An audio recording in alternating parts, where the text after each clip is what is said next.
Thank you. So we are now going to have the three mayoral candidates, and we are going to basically follow the same format, but obviously change it around a little bit.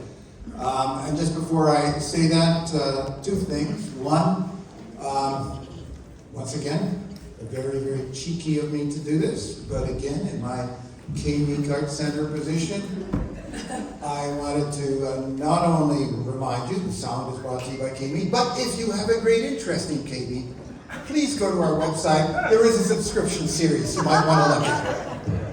Thank you. Okay, that's the end of the advertisements.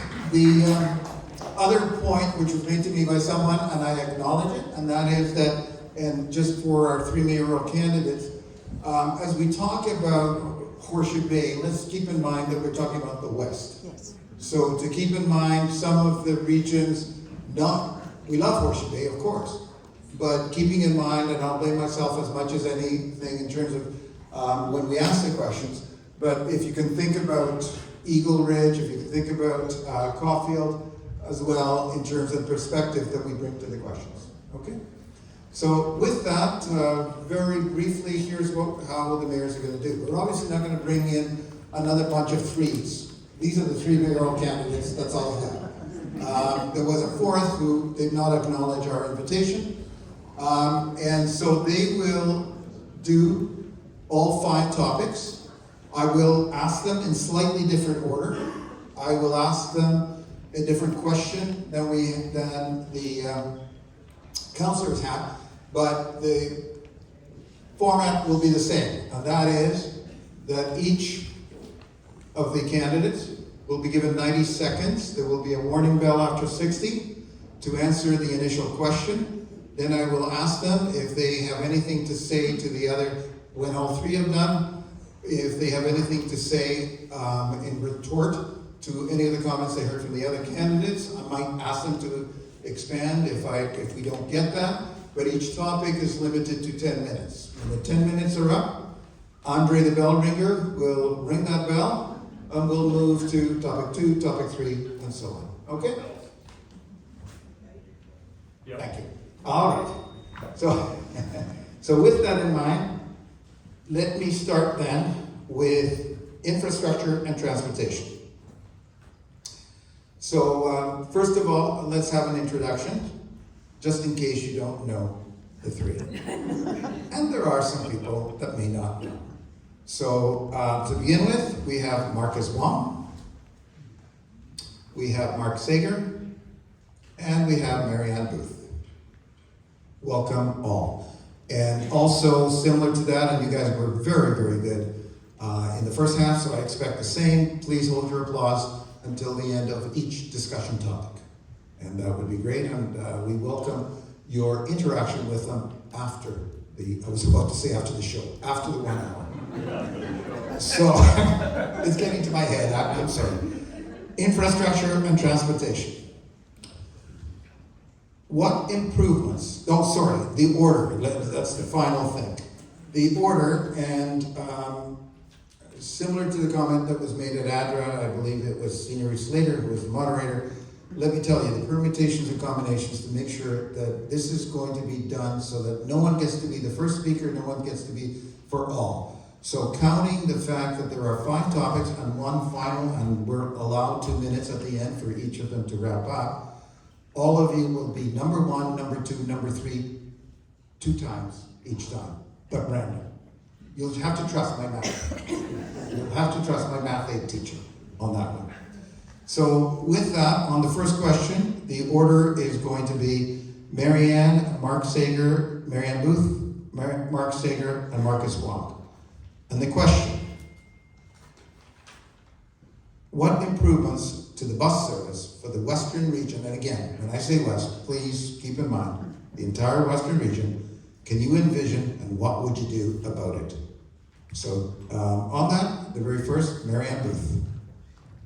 So really appreciate the question because I was just talking to Kevin Quinn, the CEO of TransLink, this week, because I had a resident make a very good suggestion that we slightly alter the route of the Lions Bay bus, 262, to pick up students so that they can go to Rockridge because it goes to Caulfield Mall. So this was a great suggestion, and I have a very good working relationship with Kevin Quinn, and I gave him a call, and will be the first to hear this. The resident doesn't even know this yet, but he's going to be taking a deeper look at that idea in Q1 of 2023. So that's number one. Number two is in the Mayor's Council 10-year investment plan, every route in the region is due for an enhancement around the frequency of the service as well as the coverage for the service. So it's an ambitious plan. It will require the federal and the province to come to the table with funding, but Horseshoe Bay is part of our region, and it is obviously the ferry is here. So having transportation across the district, efficient transportation, transit. Your question was just mainly focused on transit, is critical. Our 257 bus. That'll wrap it up. All right, the 257 bus is a very popular bus, the express bus. Thank you. And next up is Mark Singer. Thanks. And Andy, just to clarify, this is just on bus transit for right now. I'd like us to get our 257 back into the blue bus system. You might know we lost that to TransLink. I think it does make a difference. I love our blue buses. I like getting on and off the bus where they acknowledge, and I love saying thank you to the bus drivers and they thank you back. I would really like to see us change the buses a bit, and you might have read on my website, trying an idea of transit on demand. They are doing it in parts of England right now, and they're doing it in a place called Wilson, North Carolina, which is exactly the same population as West Van and the same geographic area, and it's working. And it's where you use an app and you say, I live at this location. You touch the app and it'll give you an estimate, and you'll actually get, I call them baby blues, but a little van that'll come and pick you up. One of the things I noticed, because if you're taking a bus home, and we live in Eagle Harbor, so I take the 250. There's an awful lot of buses that go just to Dunderab and they stop. We need to reallocate those, and in the evenings, they're often not full. I think it would be smart to put smaller buses or vans and have them running more often. It's a lot cheaper to run a van than a huge bus with nobody on it. I'll watch that. No, okay. All right, Mark is wrong. Thanks, Andy. Good evening, everybody. Thank you so much for having me and to speak with you tonight. It's a great question, Andy. So I'll give you a bit of an anecdote. There's a young man on my campaign team who lives on the Western region, but he goes to school in Collingwood. And so the bus is not regular enough, nor is it consistent enough for him to take the bus to school, and so he drives. So those are certainly things I think we need to have addressed. But also, as everybody will here know, is that we have really, really steep topography in West Vancouver, especially on the western regions, all the cliffs and all the rocks up and down the hill. So we need to have things that move people north and south, maybe small shuttle buses or small buses that will get them down to the Marine Drive corridor, and then they can get whisked along. So whether you're getting whisked along to an elementary school, a high school in West Van, or even UBC, I think we really need to have that sort of thinking for our transit and transit improvements in West Vancouver. Okay, so now we get to a bit of a roundtable, and as we have some time left, do any of you want to expand on what you said, perhaps respond to something one of the others have said, again, related to the bus service here in the Western region? Well, I'd just like to say thanks, Marcus. I'm glad you like the idea.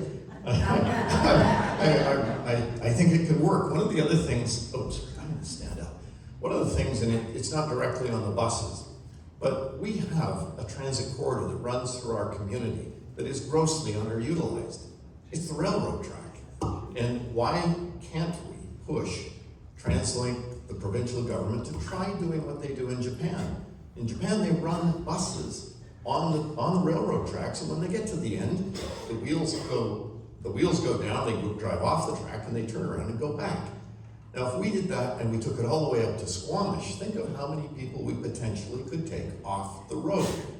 You know, why don't we try? We're going to have to think out of the box a little bit because we're getting choked to death, and and it's not going to get better. So there we go. Over to you, Marianne. Marianne? Sure. So I'm actually the chair of North Shore Connects, which is the integrated transportation planning project for the whole North Shore. So I chair that group. It's 3 municipalities, 2 First Nations, and we have been tasked with implementing 13 high priority recommendations that came out of Bowen Ma's original group, where they literally looked at hundreds of ideas, including using the railway, including the ferry service, and they really reduced it down to 13 key priorities for the short, medium, and long term. And we've already actually seen some of them implemented. Another C-bus was added, the Lower Lynn interchange was a $200 million project was completed. Our main goal, which has been supported by the whole region, because the region recognizes West Vancouver's next, or the North Shore is next. And we have the worst traffic congestion in the region. So our big priority is to bring rapid transit from Metro Town to Park Royal as soon as possible. And we're going to see that happen in the next 3 to 5 years, starting with bus rapid transit. And sorry. Well, just finish up. And I was just going to say, the Blue Bus does a fantastic job. It's longest running community bus service in North America, and we have the best of both worlds because we actually get to manage that service, but it's paid for fully by TransLink. So, and then the last thing I'll just say is on the interregional bus service, that's also in the priorities list. 13 priorities is to get an integration between BC Transit, which ends at Lions Bay, and TransLink, which ends at Lions Bay, so up the corridor. All right, Marcus? Thanks, Sandy. You know, certainly when it comes to transit and transportation, there is no silver bullet solution for our traffic woes. It's going to actually take a bit of everything, the light rail, the small buses, the more frequent buses, but maybe even a passenger ferry. And now side we've got the ferry building, because we used to have a ferry, but maybe that needs to be brought back. And here's an interesting factoid. So in 2025, we'll be getting the Invictus Games. In 2026, we'll be getting the World Cup. And I'm told by Squamish Nation, and I'll quote, 87% chance we'll get the 2030 Olympics. So with all of these major events coming to Vancouver, we need to be taking hold of these opportunities for funding to really get the transportation solutions that we want. Think about the Canada line and what we got from the 2010 Games and how great that is now. So let's go fight for what we want. West Vancouver solutions will help really move people from A to B. Thanks. Again, on this topic, anyone want to follow up at all? The comment I would ask is, how do we work at the end of the day? The blue bus is a blue bus and transit is transit. How do we work that together?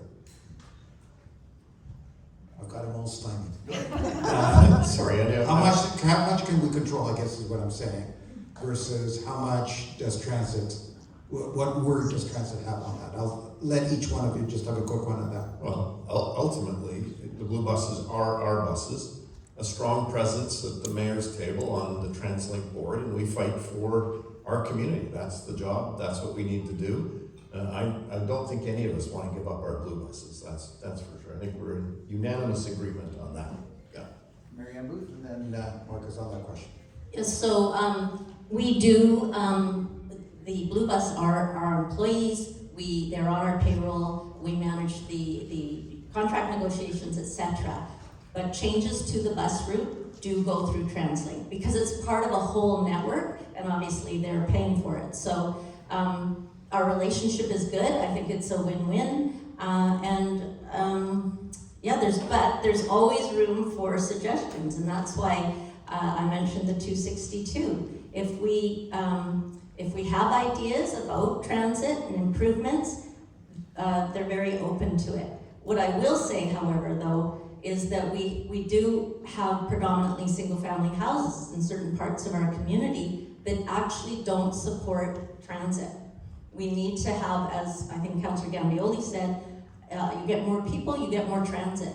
And so that's obviously a factor. And the transit on demand, I have heard of that system. I mean, right now we do have transit on demand, which is called Uber. And people can order Ubers, and that was something that was introduced in the last couple of years during my term. So we're working on our transportation. Marcus Wong? Thanks, Andy. And certainly, I think when it comes to the blue bus, absolutely a very important part of our history and our traditions and also our identity.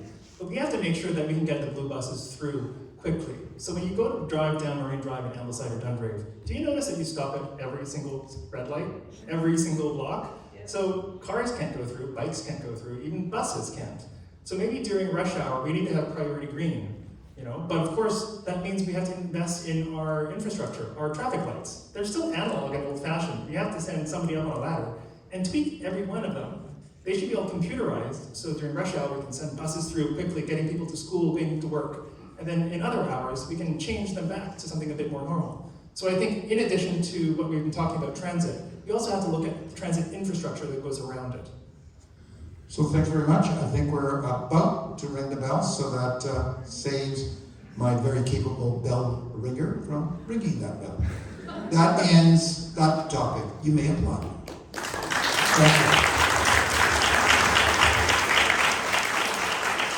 So let me move on. This one does start with Horseshoe Bay, so my apologies to those of you that have said, can we just talk about something in addition to?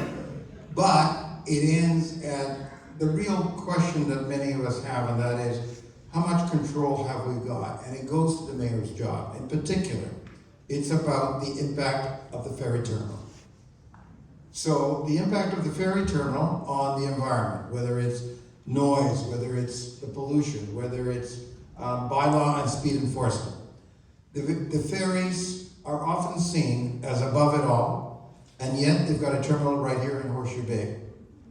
How would you deal with the province, the corporation, so that the folks that live in the area can have some of their needs met? And as you know, this is a frustration that is long in place.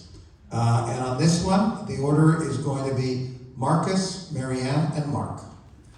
Thanks, Andy. It's certainly a very complicated relationship that we have with BC Ferries. Certainly a big part of our community. It brings people to West Vancouver, to Horseshoe Bay, and to the Western region.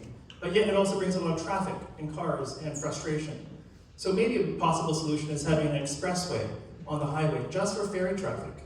And then that would merge later on in the roads. But maybe also having a really good economic development plan to help those people who travel on the ferry to stay in Horseshoe Bay and spend time there, spend money there. And so I think having an opportunity for these people to become part of our community temporarily is a really great idea.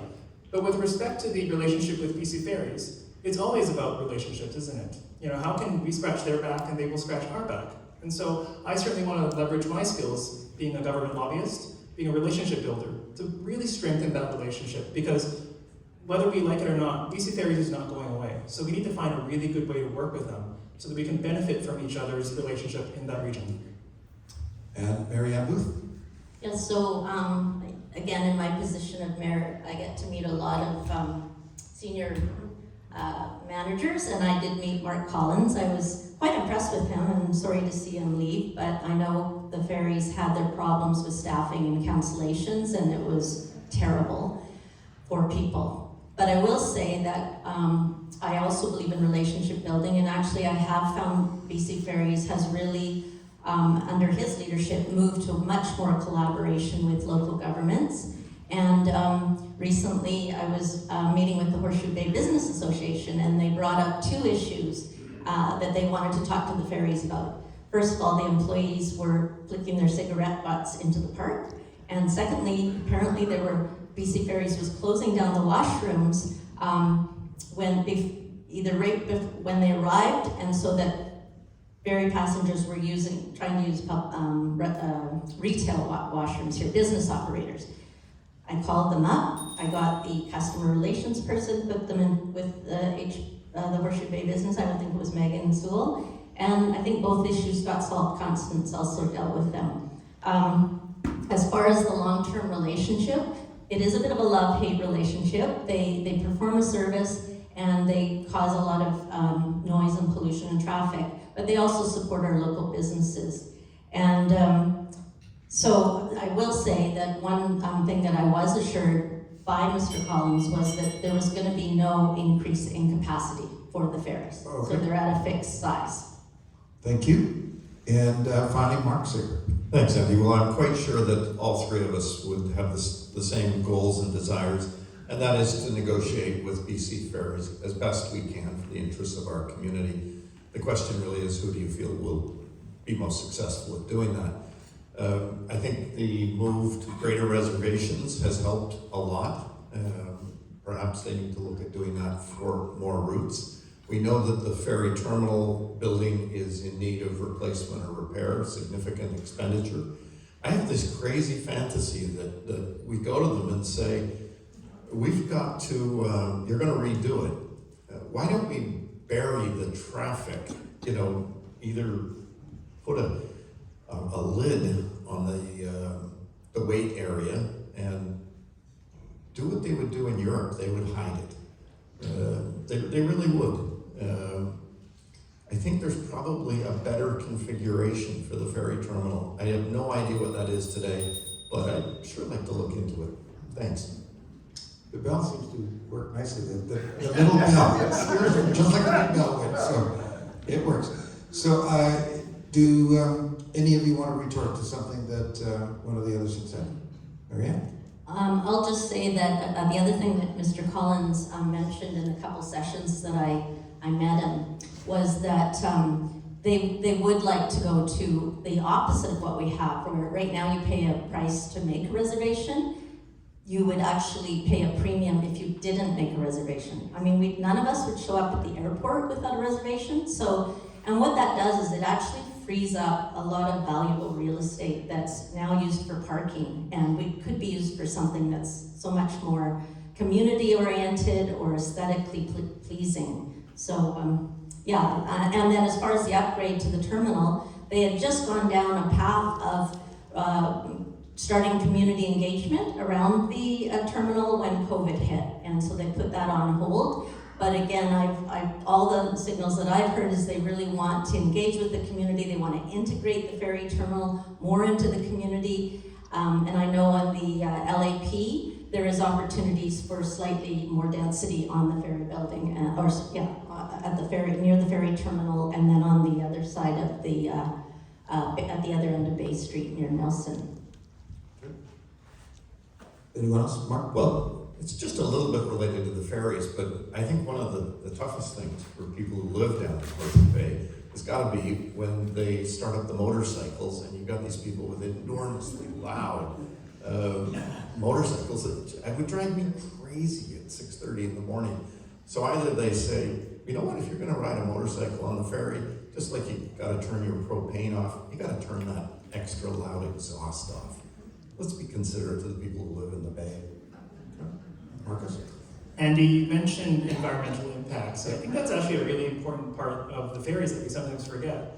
Did you know that the refrigerants used for air conditioning is one of the biggest causes of greenhouse gases? So maybe working with BC Ferries to say, okay, is there another way you can cool your ships, or maybe turn them off or on less or more, so that the ferries are more environmentally friendly? Also on the noise thing, I actually have a friend who lives on Wellington. A young man, he tells me that they can actually hear the announcements on the ferry from their home. All the time. All the time, exactly. And so maybe I think you're hearing from somebody from Wellington. In fact, I'm pretty sure you just did. And so maybe it's working with them to have a different kind of sound system. When I was on the police board, I found out that the Vancouver Police Department, they have different sirens for downtown Vancouver, so that they don't ring against the buildings as loud, right? So they don't hurt your ears. So maybe something similar could be explored in our relationship building with BC Ferries. Again, so let me just stay on the environment in the ferry building, and that is the whole notion of, we've talked about the cars, creating the pollution and so on. Is there any way in which you would see the access roads or anything on that either expanded, or for that matter, perhaps diluted, so that the cars, as they make their way to the ferry terminal, do not cause the kind of congestion that seems to be taking place a lot of the time? Right. Andy, that was, maybe I didn't describe it particularly well, but that was my thought with the redevelopment of the terminal, is why can't they cap the whole loading zone, and we could use that property, put single-family homes with nice views or something that might help pay for it. Anything to silence the parking garage.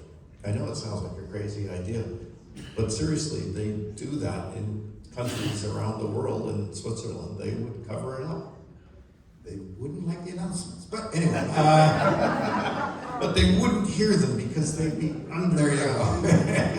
Marianne and Marcus on that. Yes, so I'm not a traffic engineer, I'm a lawyer by profession, but I think there's a few upcoming opportunities for us to really discuss improvements to circulation. And I mentioned one of them already, which is when the ferry terminal is upgraded, which is going to happen in the next 3 to 5 years.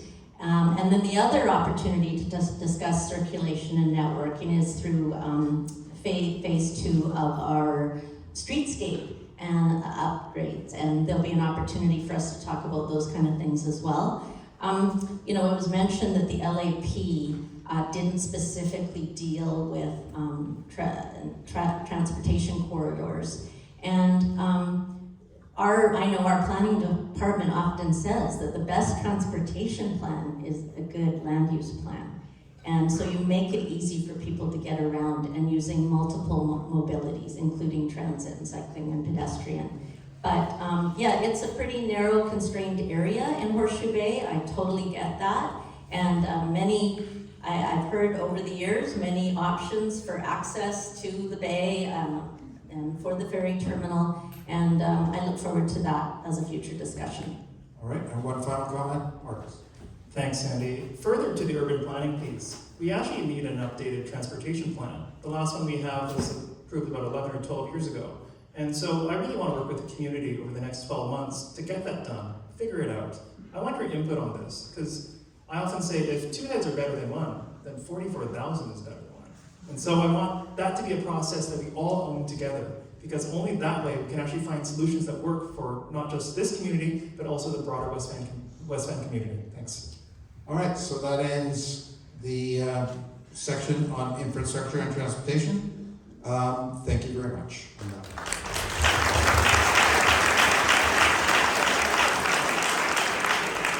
Sorry, actually, that was the environment. So we're now going to move. They're all interchangeable. They are all connected. Okay, here we go. Housing. And that is very much connected to what we were just talking about as well. So the question I have, and the order we're going to have on this one will be Mark Sager will be first, Marcus second, and Marianne third. So on housing, how can the housing needs of families, the workforce, and older residents in the Western region be better supported? Well, thanks, Andy. Some of you may know I was quite involved with the building that replaced the gas station at Royal and Bay Avenue, the galleries on the bay. That was something when I was off council that I worked on, and I'm really, really proud of that building. I wouldn't say it's perfect, but it suits Horseshoe Bay, it suits the community, and I'm happy to say I've got 2 close friends who live in that building. As Horseshoe Bay redevelops, I can see more buildings of that character taking place, and that will address some housing needs. We're always going to be challenged, though. We have to admit that. West Vancouver is constrained by the mountains, the oceans, the bridges. We have a limited land mass, and we're going to, as we grow and densify, it's got to be done in keeping in the character of our community. We can't bring in radical change that we lose the character of where we live. Certainly we've got some great examples of housing that has worked. Look at the little cottages in Horseshoe Bay. We went and met those people and the way they've formed a co-op to make that work. I think we'll have some time. I'll add a few more thoughts, but it isn't all doom and gloom. And there are solutions, but not radical change. Thanks, Andy. You know, the local area plan, I think, will define a lot of the way we build housing in the community. But I think we also need incentives for the kind of housing we want in the community. So let's take coach houses. There are about 10,000 single detached homes in West Van. Now imagine if half of them built a coach house. No, we'll say only 25% of them built a coach house. That's a lot of new units. Now imagine if we could expedite that. So maybe we'll say each coach house won't be more than 500 square feet. and it'll be tucked away on your lot. A lot of us have large lots, so they can sort of get tucked away and disappeared. And we'll give you a cheaper, or maybe even a free building permit, and we'll move you up to the top of the approvals list. That would really spur on the development of coach houses. I would certainly love to live there. I can think of a lot of friends, young people, young families, even maybe retirees, like my parents would probably love to live there. And that's a really good way that we need to think about our housing, instead of just waiting for it to happen, but looking at what we need and how can we reduce the hurdles and the red tape to make it happen. Okay, and finally, Marianne. Well, I will say just on coach houses that we actually have policy in the district that allows coach houses across the district as an incentive. So anyone coming forward can apply for that.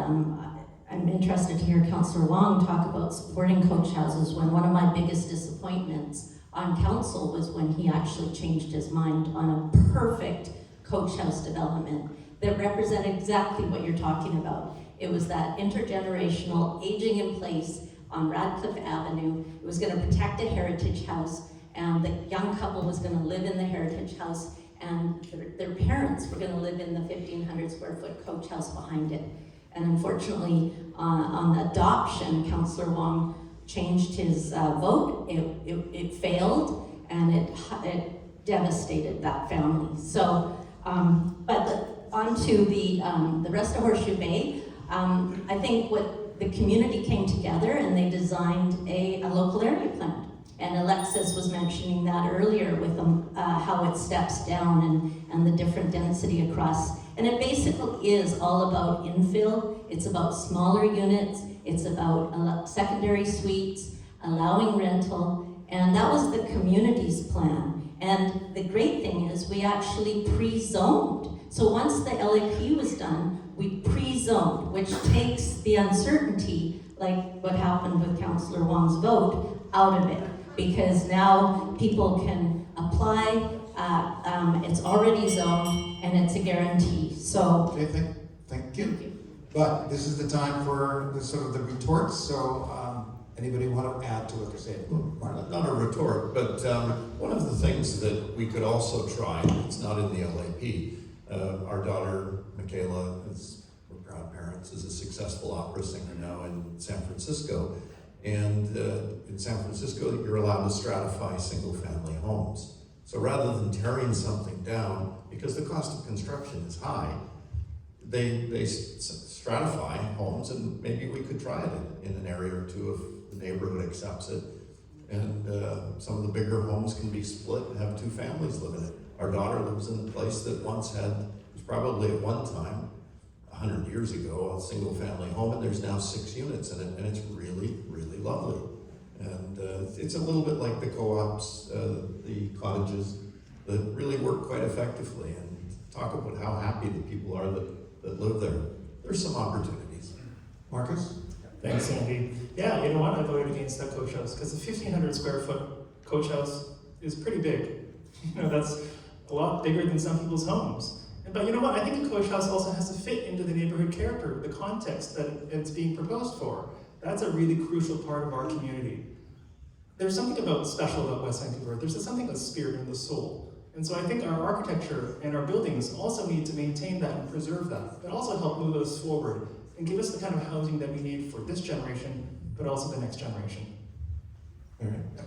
yes, so I'll just give a little plug for the Sewell's development, because I know that was it was painful as far as construction goes, but I've been out there several times. There's only 20 units left out of 160, and I think it fits into the mountain beautifully. When those units underneath are rented out for coffee shops, I mean, people are already sitting on the promenade there.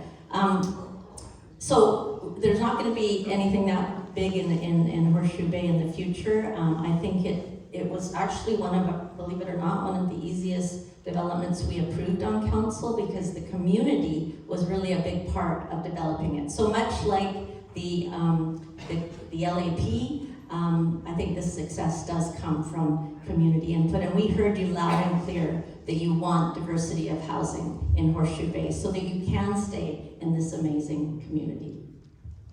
So if I've got a couple of minutes and nobody else wants to, There was an additional question around the housing that our community wanted to ask, and that has to do with what solutions do you have to implement the problem of empty and derelict homes that are in our region? On this one, I'll go first up. So Mark, you're first up. Oh, boy. And Marianne and Marcus. I feel sorry for the people who live in Horseshoe Bay next to a really derelict home, and it's on the list of first 100 days. You can't, it's totally unfair to leave a home. Most of you don't know what I'm talking about, but some of you do, I'm sure. And it's so grossly unfair to leave a home boarded up and with people that break in and stay there. That's not acceptable. That has to come down immediately. I'm sorry. Not one day do we wait on that. Matter of fact, put it on the first agenda item. Marianne? Yeah, so I know there is at least one property, although the one property that everybody knows about, the district actually has been regularly monitoring it. We hear from you, the residents. We've actually invested money to maintain and repair it. I mean, there comes a point when, and we've done this before and we're doing it now, where we actually have to demolish the property because it's not being properly maintained. Our good neighbor bylaw could probably use more teeth, especially as we've seen the proliferation of empty homes in West Vancouver. A lot of offshore money bought into West Vancouver. We had 1,700 empty homes in West Vancouver that were being neglected. Their lawns were being neglected. If there was a pipe that burst, no one was there to maintain it. So empty homes aren't good for our community either. But I do hear you around enforcing and supplementing what's already in our good neighbor bylaw. Thank you, Marcus. Thanks, Andy. Yeah, certainly the enforcement piece is really, really crucial here. There's a home that I know on Eagle Harbor Road that's been covered in scaffolding for years under the pretense of construction, renovation, and the neighbors are just so frustrated because we don't have the ability or the enforcement ability to do something about it. So that's one piece that we need to certainly take care of. But for empty homes that are new or in good condition, and you sort of wonder, where are the people? Why don't they want to live here? And so I think perhaps that speaks to something that's missing, that they don't feel perhaps a sense of belonging, or that they can feel that they can be a part of this community. So I think we need to address that. So certainly, there's a number of pieces to be spoken about. And I give the example of summer in Vancouver. I always used to love to go vacation in the summer, but summer in Vancouver is the best time to be here, isn't it? And so I love to be here. And so let's make this a community where we can all feel welcome. And the summer can go on into October. And just on that the point, conversation. there is power in the Local Government Act to take down derelict homes, and there's no reason to be delaying. When I served you as mayor from 1990 to 96, we had that situation. It was in the Altamont area, West Bay area, a home on Mather. It was very difficult. Nobody wants to do that. But there's a point that you just have to respect the neighborhood, and if the owner of the property doesn't, take it down. Marianne? Yeah, so I'll just say that, we've gone to court recently during my term as mayor to demolish 2 houses in West Vancouver. And we will do it again. Of course, going to court is not an inexpensive remedy. As far as getting people to move into the houses that are empty, the provincial government did take care of that to some extent with the speculation and vacancy tax. And a lot of many of the homes that were empty at least are now being rented out. But this was pure and simple money laundering, speculation, people that were using our housing as safety deposit boxes. The federal government has now banned foreign ownership, and the provincial government has taxes that are levied against empty homes finally, and that has quelled the demand for our real estate as pure speculation and as a commodity. All right, so I think we're done on that time, so thank you very much on this particular section.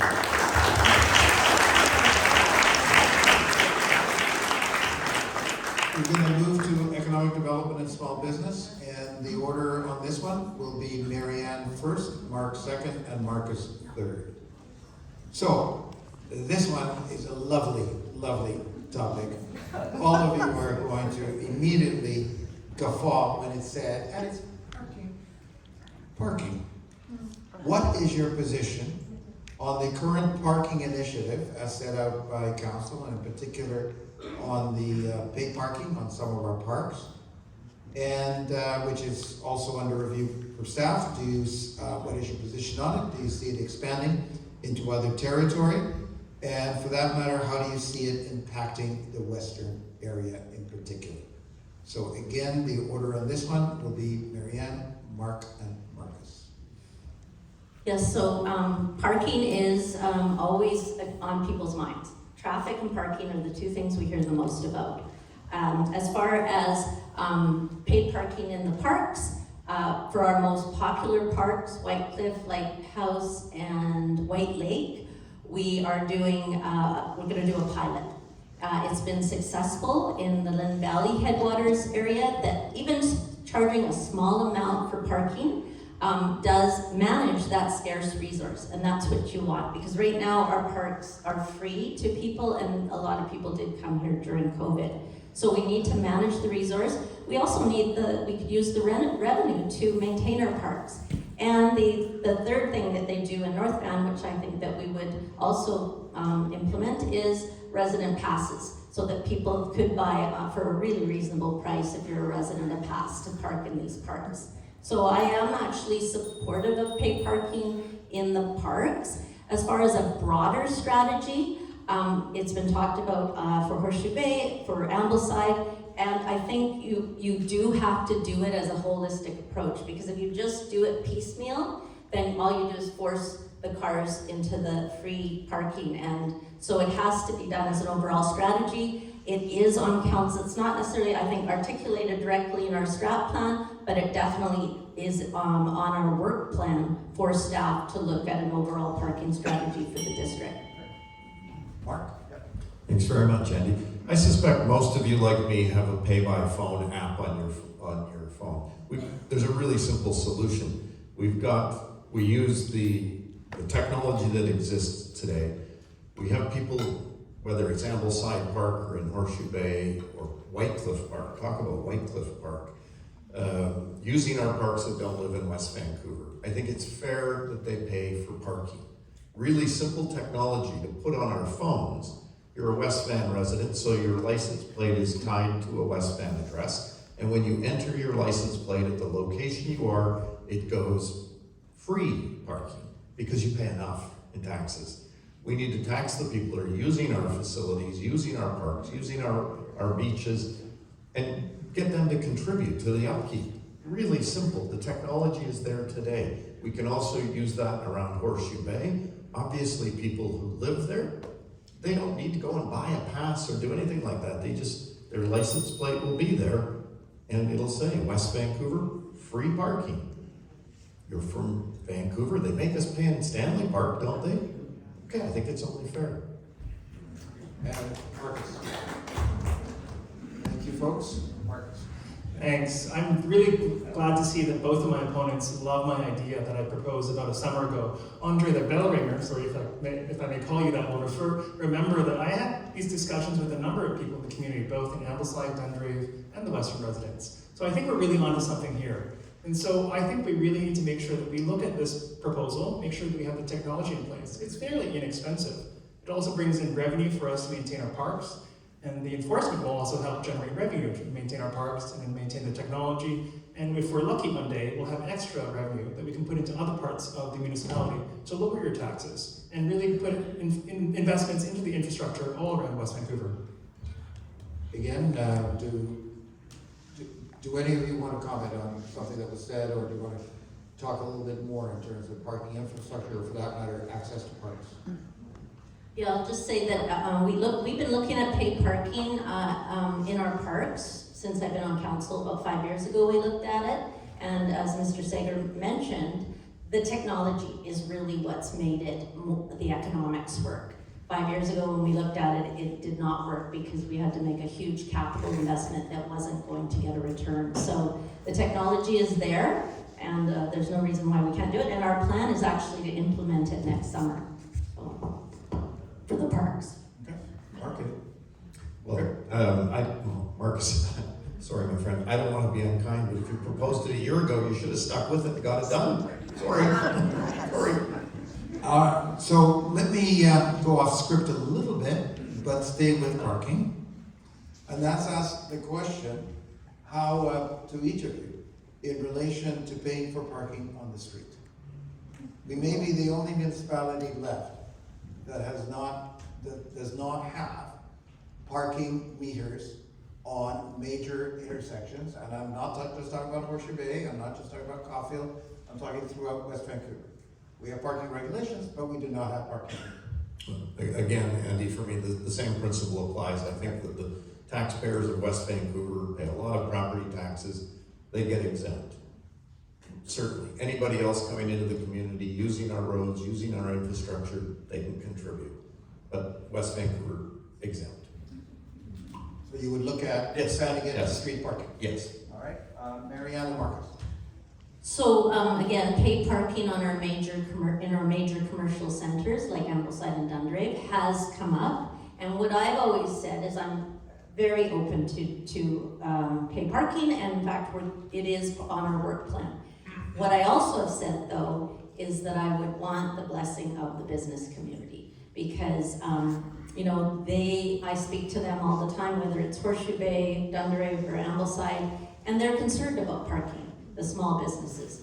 And a lot of them are struggling as it is. And so if they, they say to me, Park Royal has free parking. You can't, put paid parking. So I'm open to it, but I definitely would want the business community to be leading it. And Marcus. Thanks, Andy. As part of this proposal, I think we also need to consider what happens when you have a guest over for dinner. So maybe households should have a guest pass, right? Because you want to be friendly to them and have them not pay for parking. But then, so we also need to think about how this impacts transportation and the buses and all the other infrastructure. Now, in response to Mr. Sager as to why it wasn't put forward at council, I'm a really big believer that we need to take care of the fundamentals. Driving here, the roads are full of potholes, they're not paved. We need to take care of the basics first. I was meeting with a fellow at Caulfield Mall the other day, and he told me that he had to drive through this pothole that was so deep that instead of calling the city, he just filled it himself. He went and got the asphalt and did it, and people thanked him. That shouldn't have to happen. That's our job. And so that's why I'm running for mayor. I want to take care of the basics before we get to the nice to haves. All right, so I think the bell's about to ring on that one anyway, unless there's a retort that anybody has. No, I'd love to talk about our roads so if we had a chance. Well, no, that's not. I am kidding, Andy. All right, so let's go to the final. So again, thank you very much on your responses.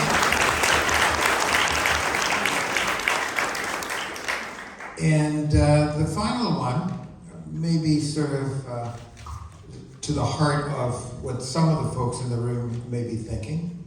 And that is that perennial, what bang do we get for the buck question.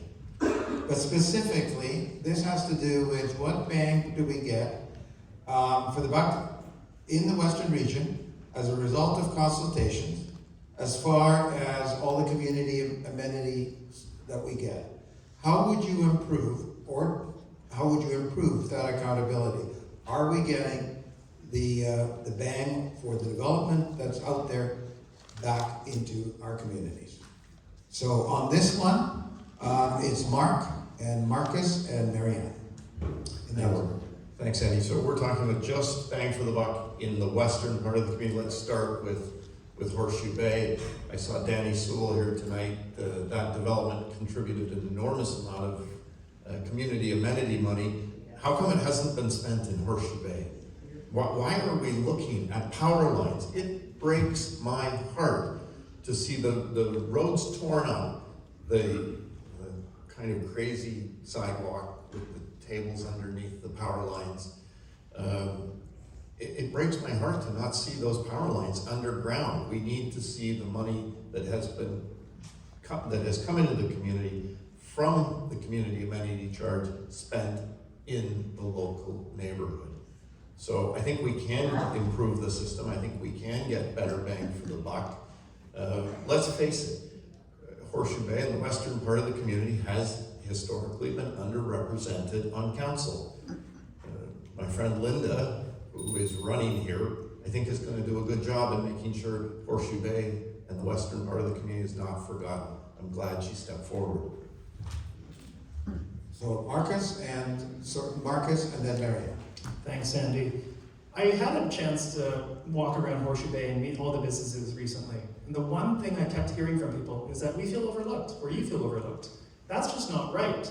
You pay taxes just like everybody else in West Vancouver, regardless of whether you live in British properties, Ambleside, or somewhere in between. And so we need to change that.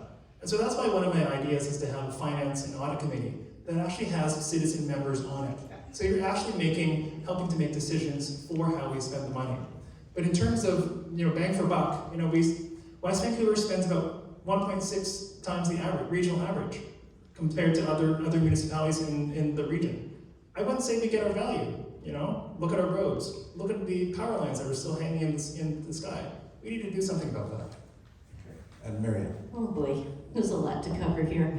Okay, We've got a few minutes. So. All right, I don't agree that Horseshoe Bay and the West have been overlooked. They were overlooked during my predecessor's time, because when I got elected to council 10 years ago, that's what I heard. I heard from the residents. The sidewalks were cracked, the roads hadn't been touched, the park was in a mess, there was no new housing. And look what's happened in the last 10 years. The Sewells project is turned out beautifully, and we did get $10 million in CACs for that. Now, it was our first foray into multifamily, I remember on council, and the mistake we made was actually not including rental, I think, in that development. We took the money instead to put it into an affordable rental fund. That was $4 million. The other $6 million, though, is going directly into Horseshoe Bay. In fact, we're supplementing that with at least another $7 million from general CACs to the tune of about $13 million. And I mean, the park is getting redone, Royal Avenue has been redone. Now, as far as the telephone poles, we can have another look at that. There was a mistake made around that, but I can tell you, everyone in West Vancouver wants their telephone poles buried, and we're dealing with the monopoly, BC Hydro. But we can scope it out. I'm happy to do that and get a true cost if that's where you want to spend the money. But I don't think Horseshoe Bay has been overlooked, and I don't think we have a candidate from the West, a couple candidates from the West, but Okay. I'm very bullish on Horseshoe Bay and the West. Something tells me this one won't need very much more product. Anyone want to add to what they said?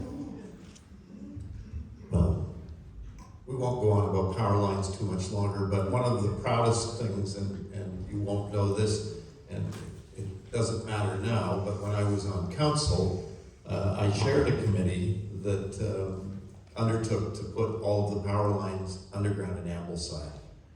And it looks a lot better today, and Horseshoe Bay deserves that same treatment. It was back in the 80s. We succeeded. Yes, BC Hydro is a bit of a pain to deal with, but that's okay. We can do it. Let's get it done. Thanks, Andy. All right. Marcus, before I go to Marianne, or Marianne? Yeah. Did he say the 80s? Or was that the 90s? Sorry. We all know that prices have gone way up since then, and dealing with BC Hydro, the costs I've seen are in the millions, but as I said, we can get it scoped out properly and take a look at it and share that with everyone. The other thing that I did want to mention, and it's been alluded to tonight, is really because our tax base is 95 to 97% residential, the only way we really make revenue is with development. And of course we got the Sewells development, but all new development that happens in Horseshoe Bay going forward will also include CACs. So there'll be a continual source of funding, and that will stay for Horseshoe Bay. We'll be designating that for Horseshoe Bay. In fact, it's under our CAC policy that at least half of CACs that come from a neighborhood have to be spent in that neighborhood. So that was just passed in the last year or so, that there will be CACs paid for every new development. And the good news is, I think the LAP has stimulated the sale of the Horseshoe Bay Hotel, and that's already proof that we're going to be seeing some investment in the community and some funding for future improvements. Anyone else? Marcus? Thanks, Andy. I guess we're wrapping up the conversation soon. Yep. But I think this really relates to also the topic of economic development that we talked about earlier. We're going to have so many people from around the world coming through our community, seeing Horseshoe Bay. For many, taking the ferry, that's the first and last place they see of West Vancouver. So I want to really make it the crown jewel of our community, amongst many other crown jewels. It's such a beautiful, charming community. I've always thought I'd live there one day, and maybe I will. And so let's do something about it. All right, so unless I see the hand up from any of you, then that wraps up the final topic. Thank you very much. So, we did promise that each of the mayoral candidates will have 2 minutes to wrap up. And I know for those of you scoring at home, you will score with me that we need to wrap it so that each one gets the same order of 2 and 2 and 2. And that means that Marcus will go first, Marianne second, and Mark Sager third. Marcus. Thanks, Andy. Thank you once again, everybody, for joining us. It's truly been a pleasure to have these discussions and conversations with you. I grew up in West Vancouver, and it was a great place to live, and it still is a great place to live, but I think we maybe lost something in the middle. And so that's why I'm running for mayor. I want to really help make sure that we're prioritizing our finances, prioritizing what's needed, and making sure that that gets done. But also solving our transportation issues, as well as our housing issues. For many of you may know that I'm 41, I don't have kids, but I'd like to have a family one day. And I'd like to raise them in West Vancouver, maybe in the Western region. I remember being a kid and just climbing all over Lighthouse Park, and all the rocks and the forests and trees, and that was such a fun childhood. So I'm thinking about the present, but also the future. I think that today, we are nearing a crossroads in our community. We can choose one path that will take us forward. And with that, I think we can have great progress in the community. So I'm really asking for your support and your coming together as one community.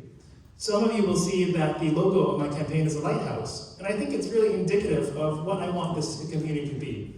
Not only is it the lighthouse found at Point Atkinson, but lighthouses show the way. They're a safe harbor, and they provide clarity and brightness and bring people together. So that's what I want for West Vancouver. Let's be a lighthouse, and let you be a lighthouse as we go out tonight. Thanks.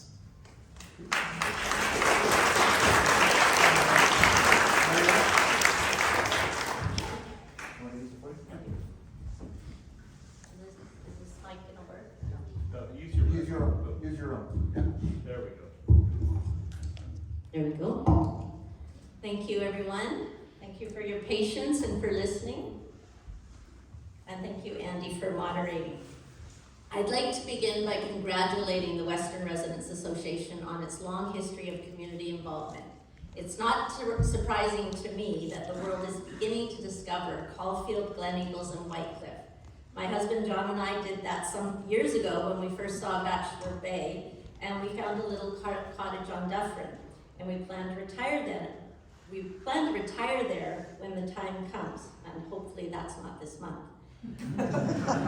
With so much focus on Ambleside, I understand why there are some who feel that council has neglected the West over the years. And since becoming mayor, I have made deliberate efforts to change that. Horseshoe Bay now has a local area plan that you helped to build, and we significantly increased our investment in the village. The new park and washrooms will reopen next spring. Royal Avenue has been refurbished, and the Sewells development will bring new economic life and hopefully a small grocery store. This beautiful golf course, of which I am a proud member, has never been so popular. And for several years, the only thing missing has been a restaurant. As mayor, I got directly involved in recruiting the Boat Shed group, and I saw Jason here tonight, to open. And now it's often hard to get a table, even if you're the mayor. You have an important decision to make tonight. Well, not tonight, actually, October 15th. What do you want West Vancouver to look like in the years ahead, and who is the best suited to ensure a better future for this community? It often comes down to character, and I hope that people who know me would say that after 17 consecutive years of public service, I am the most current, experienced, and knowledgeable candidate that I have a strong work ethic and an unwavering resolve to get things done, and that I'm committed to addressing the critical issues of our time, even when it puts my political future at risk. I really love my job, and if re-elected, I will do everything possible to ensure that we have a bright and sustainable future together, and I'm asking you for your vote on October 15th. Thank you.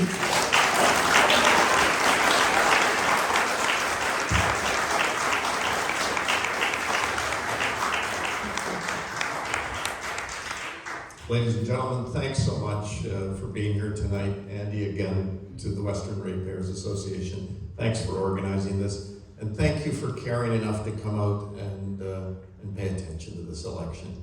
I'm passionate about West Vancouver, and it actually didn't start in the 80s. It started in the 70s when you elected me, 1977, to the school board. I served on the school board, the chair of the school board, on council, and in the 90s, I served you as mayor. I love our community, I love the work, and I think most of us know right now, sadly, something's a bit broken, and we've got to fix it. And I would like that opportunity to do it. We have 17 fine people who have put their names forward, and I would like to thank each and every one of them for coming forward and offering the next 4 years of their life to serve our community. Again, I'm passionate about our community. I would really love the opportunity to serve you again, and I ask for your support. I should tell you, I had a lot of fun this morning. I went and voted, and I was voter number 1. And yet, I felt a little nervous. You see your name on there, and you go, okay, you might win, and I hope I do, and I look forward to future discussions with you if you honor me with your support. Thanks so much, everybody.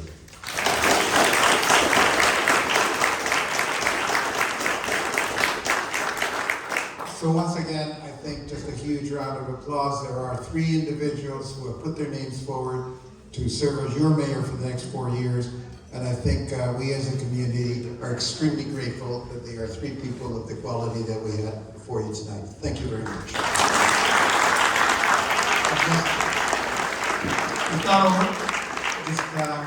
I'm about to turn it over. If you could just stay for a couple of minutes to Bart McMillan, who is the other co-chair of the Western Residents Association, for some closing comments. I want to thank you, just before I give over the mic, and I said I would tell you whether you were grade 9 or adult. You're on the adult side. I'll do this. I would work with you again. Thank you so much. Thank you, Andy. I hope everybody will give a big round of applause for Andy, who is a really terrific moderator. Volunteered a lot of time in helping to organize this session tonight. On behalf of the Western Residents Association and our partners in this event, the Horseshoe Bay Business Association, we want to just reiterate all the appreciation for all of the candidates. We know it takes a lot of courage, commitment, and caring to run for office, as well as financial investment and time. And so it's a really huge commitment, and we thank you for doing that and for being with us tonight. We also want to thank Elliot and the K-Meek Center for the sound system, and really appreciate that. Let's give some applause.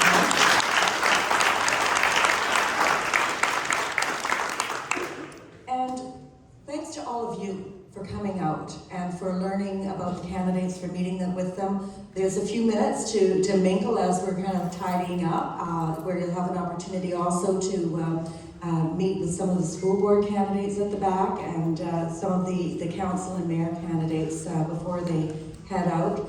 But we really do appreciate you coming out. And if you aren't already a Western Residents Association member and live in the Western region from Eagle Harbor all the way past Horseshoe Bay, we encourage you to sign up. There's sign-up sheets at the back, and it's free to be a member, and we host a lot of different events and activities. We meet the second Tuesday of every month. In the past year, we've had the mayor, senior officials of the police department and the fire department, the CAO of the district, and other really informative speakers. So if you want to learn more about the community, it's a great opportunity. So thank you again for coming out, and go and vote. Thank you.